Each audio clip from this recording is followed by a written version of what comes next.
arrived at Model Railways Unlimited.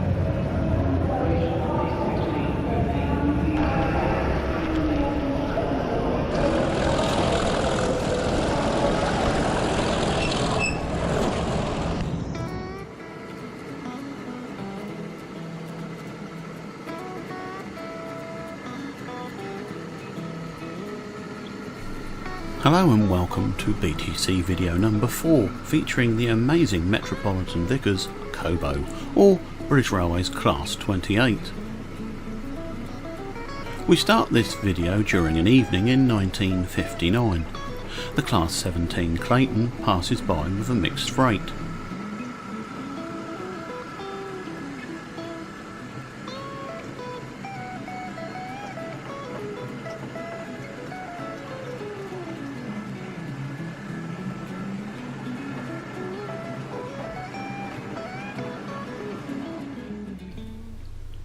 In the yard we have D5705 Class 28 making final preparations to depart the yard with its special train, the Condor. Yes, there were named freight trains as well.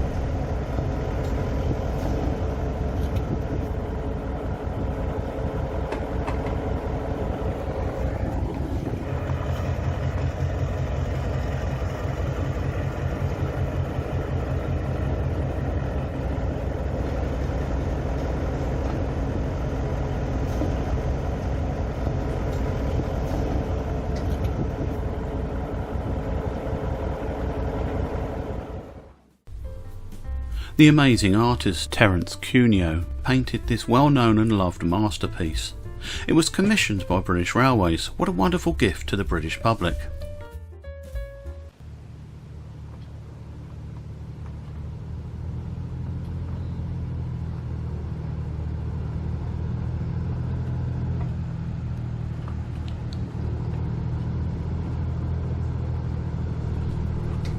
In March 1959, to compete with road transport, the Condor Express container overnight freight trains were introduced between London and Glasgow. Hauled by the latest diesel locomotives, Metropolitan Vickers Co Bos. These trains were the forerunners of the Freightliner services that we see today.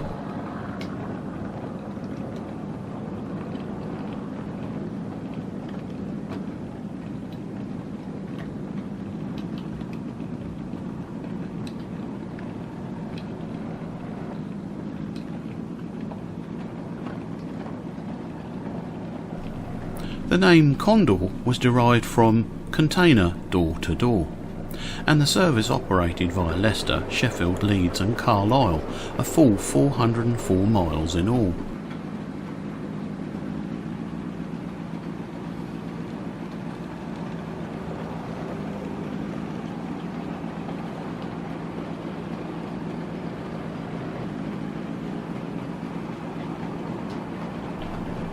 The containers were nothing like the later Freightliners.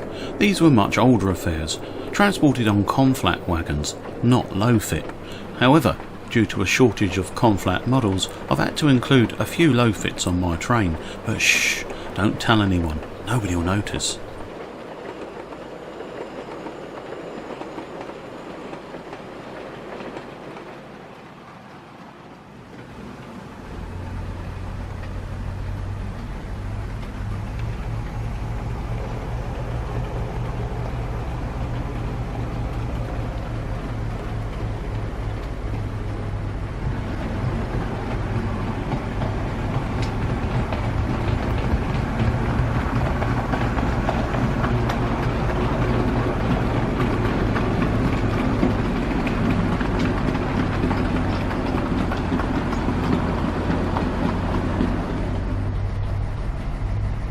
The London and Glasgow depots were supplied with the latest lifting equipment for speedy loading and unloading.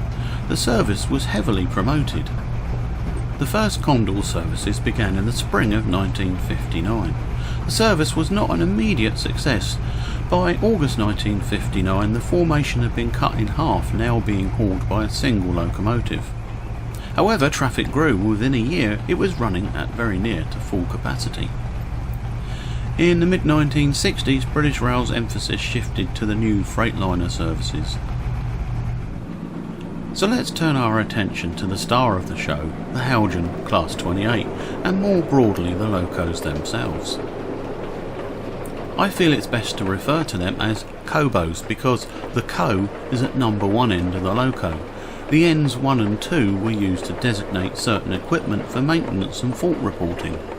On the Class 28s and many other locos, number 1 end was always the end with the radiator fan in the roof, while number 2 end had the steam heating boiler fitted. Introduced between 1958 and 59, they weighed 97 tonnes and had a top speed of 75 miles per hour, with 1,200 horsepower, and a very good tractive effort of 50,000 pounds. They had steam heating for passenger work. These locos were designated as Type 2s in the power classification range. Metropolitan Vickers had experience of building diesel locos for Ireland. Crossley Marine 2-stroke engines were used, the same as used by the British Admiralty. BR wanted a 1,200 horsepower engine with a maximum axle weight of 18 tonnes, so Metropolitan Vickers took the unusual step of using a Co Bo arrangement, whereby one bogie had 6 wheels while the other had 4.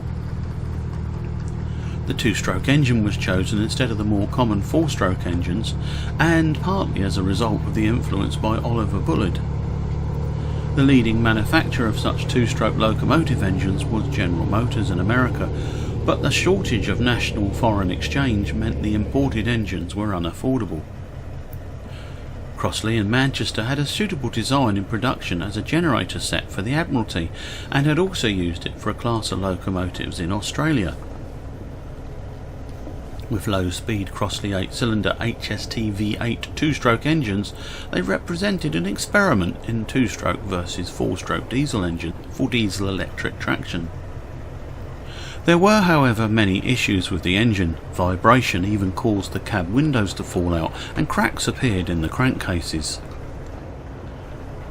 A single locomotive, D5705, survived by historical accident, being renumbered S15705 and used from December 1968 by the Research Division.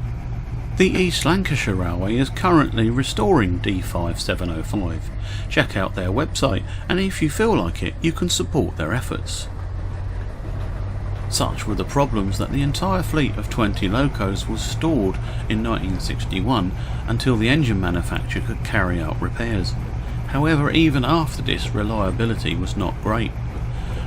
The class was withdrawn from 1967.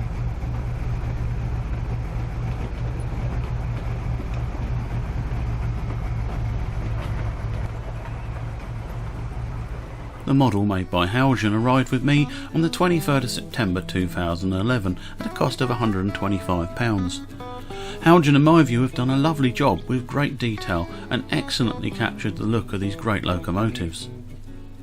Opening the model for servicing does require great care. Not only is the body a very, very tight fit, but the lower chassis is adorned with fragile pipework.